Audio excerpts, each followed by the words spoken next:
Hola de nuevo, en este video les vengo a presentar unos ositos de gomita. Es la primera vez que trato de hacer esta técnica en formato digital y la verdad es que no soy muy buena aplicándola en formato análogo.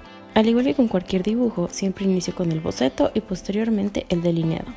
Siempre me gusta trabajar estos factores en negro porque para mí es más fácil visualizarlos. Sin embargo, como quiero que mi gomita tenga un aspecto realista, un delineado negro no sería lo mejor. Por ello, una vez teniendo la línea que deseo, simplemente cambiaré su color a una tonalidad que yo desee. Por ejemplo, primero voy a iniciar con el pandita azul y elegí para él un color celeste. Entonces, su línea base siempre voy a tratar que sea un poco más oscura que el color de relleno. Por ello me tomo el tono más oscuro con el que voy a trabajar en el dibujo, que voy a aplicar con la sombra, y ese es el que selecciono para el contorno. Ahora duplico mi capa de la línea y la relleno con un tono medio de los azules con los que voy a trabajar. Vuelvo a duplicar la capa de la línea y la coloco sobre el fondo de color. Sobre esta capa voy a empezar a adicionar las sombras y el resto de los colores. Este procedimiento se basa más que nada en la observación, porque depende mucho de cómo captamos las luces y las sombras sobre un objeto. La gomita es un material translúcido y para poder captarlo en un dibujo es necesario establecernos un foco de luz. Una vez que se tiene la idea de dónde proviene el origen de la luz, podemos entonces más o menos visualizar cómo ésta interfiere en nuestro objeto. Entonces, una vez con esta idea, se colocan más que nada manchones de los colores donde uno piensa que van las sombras y las luces. Nuestra herramienta principal para el desarrollo de este dibujo es un pincel de difuminado. Este ayuda a mezclar y desvanecer los colores. Solo tenemos que ir cuidando que los colores oscuros vayan donde correspondan y los más claros también, así como las variaciones de tamaño en el pincel. Es bueno trabajar con pinceles un tanto grandes porque al menos desde mi perspectiva el efecto que deja es mejor, se mezclan mejor los colores y se pierde un tanto su separación en tonalidades, entonces no te das cuenta dónde está el brochazo. Una vez que estoy contenta con la consistencia que tiene mi dibujo, procedo a este detalle muy importante, que son unas líneas blancas sólidas. Estas las hago en una capa por aparte porque esto me permite controlar su opacidad individual del resto del dibujo. Es necesario poner este tipo de líneas de un color blanco pues bastante puro, porque eso ayuda a que la imagen, al ser recibida por el ojo, adquiera un mayor volumen y cristalinidad. Sin embargo, cabe aclarar que no es un blanco 100% puro, sino que también conserva un poco de la tonalidad del color con el que estamos trabajando.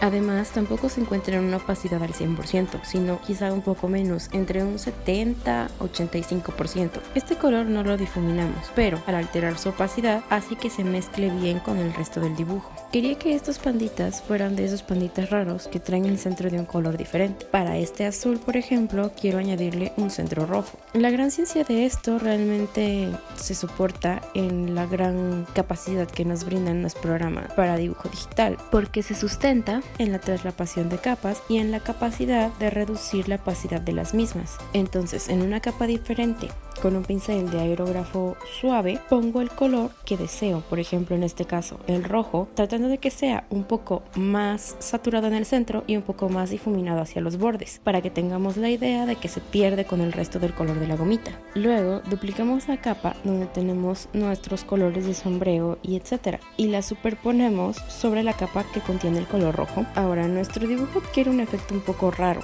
los colores se distorsionan un poco al tener dos capas de opacidad baja superpuestas, pero para corregir este detalle y que solo se vea la superposición sobre el color rojo, en la capa que está hasta arriba tenemos que borrar todo lo que no entre en contacto con el color rojo. Una vez dejando solo la región que está en contacto con el color rojo, vamos a degradar un poco más la opacidad de esta capa, de manera que se mezcle con el resto del dibujo. Es una técnica bastante sencilla, habrá mucha gente que lo haga diferente, habrá mucha gente que obtenga mejores resultados que yo. Es la primera vez que hago esto y lo hice de esta forma y al parecer me funcionó, así que ya para finalizar lo único que hago es superponer sobre todo la capa con la línea de borde de color. Esto es para que le dé una apariencia más concisa al dibujo y nada, se vea un trazo más limpio. Luego este es un juego de gomitas. Entonces está la gomita azul y está su respectiva gomita roja. Es más o menos la misma técnica, aunque debo decir que en la gomita roja me costó un poco más de trabajo. Esto es más que nada porque el color rojo es un color bastante intenso de ver. Para superar un poco ese conflicto, en el caso del azul, el tono de base que utilicé fue un color en tono medio. Para el rojo, por el contrario, el tono de base que utilizo es un color de sombra, un color oscuro. Quizás no el más oscuro que vaya yo a ocupar, pero sí uno de los menos brillantes. Y el color medio lo ocuparé después para hacer un efecto de luces o iluminación.